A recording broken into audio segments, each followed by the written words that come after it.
Hey Psych2Goers, welcome back to another video. This topic was actually suggested by one of our viewers. If you have topic ideas, comment them down below. Has anyone ever called you antisocial just because you decline to engage in social interactions? That's not the correct use of the term. So how should one refer to introverts? Continue watching this video to find out. Here are a few major differences between introverts and antisocial people. Number one, the term antisocial versus asocial. Many people often refer to someone as antisocial when they decline to engage in social interactions, but that's not the correct term. According to American Psychological Association, antisocial refers to denoting or exhibiting behavior that sharply deviates from social norms and also violates other people's rights. So how should one refer to introverts? We should refer to them as asocial. Asocial refers to declining to engage or incapable of engaging in social interaction.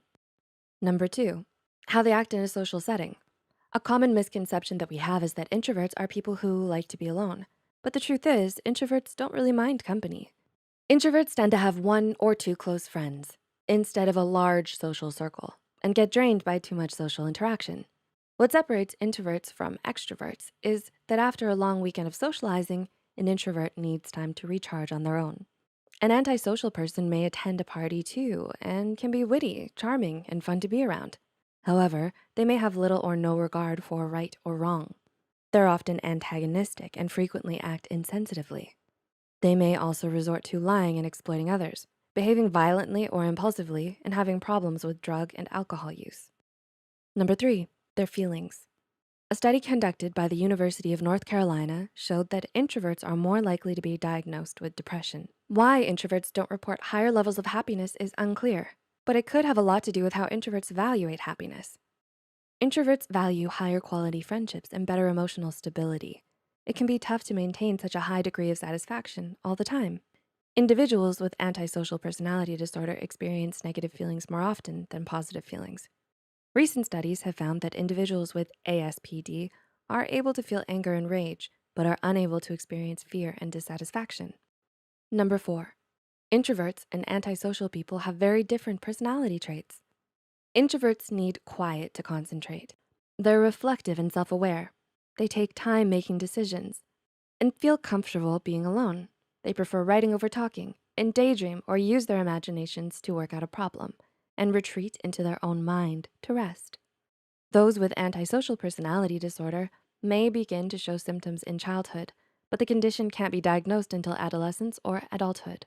According to the Cleveland Clinic, antisocial people may be physically aggressive, behave recklessly, blame others for their problems, manipulate or deceive others, destroy property, and show little to no remorse for hurtful actions. Number five, causes.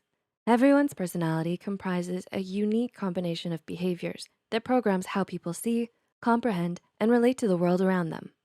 Personality emerges during childhood, molded by a combination of genetic traits and environmental influences. The actual cause of antisocial personality disorder is unknown, but genetics may predispose you to the illness, and life events may trigger it. It's also believed that during brain development, changes in the functioning of the brain may have occurred. Scientists are unsure whether introversion or extroversion has an exact cause. However, what they do know is that brains of the two personality types operate in somewhat different ways. Introverts have more blood flow to the frontal lobe than extroverts. This area of the brain aids with memory, problem solving, and planning. And number six, relationships. Introverts are perfectly capable of having healthy, meaningful relationships with others. Introverts tend to have close relationships with a small group of people. The individuals they care about get to know them well and form genuine connections with them. Even though they only have a few friends, it doesn't mean that they're socially inept in any way. It's simply a matter of personal preference. In those with ASPD, the condition can be harmful to the affected person as well as anyone who comes in contact with them. Risk-taking behaviors, harmful activities, and criminal acts are more common in people with antisocial personality disorder. Those suffering from the condition are sometimes described as having no conscience and feeling of guilt for their detrimental deeds. This may make it hard for them to maintain healthy relationships. So, did this video help you understand the difference between antisocial people and introverts? We hope you've learned about the difference between them, even though we often lump both into the same category. Please like and share it with friends that might find value in this video as well. Make sure to subscribe to Psych2Go and hit the notification bell for more content.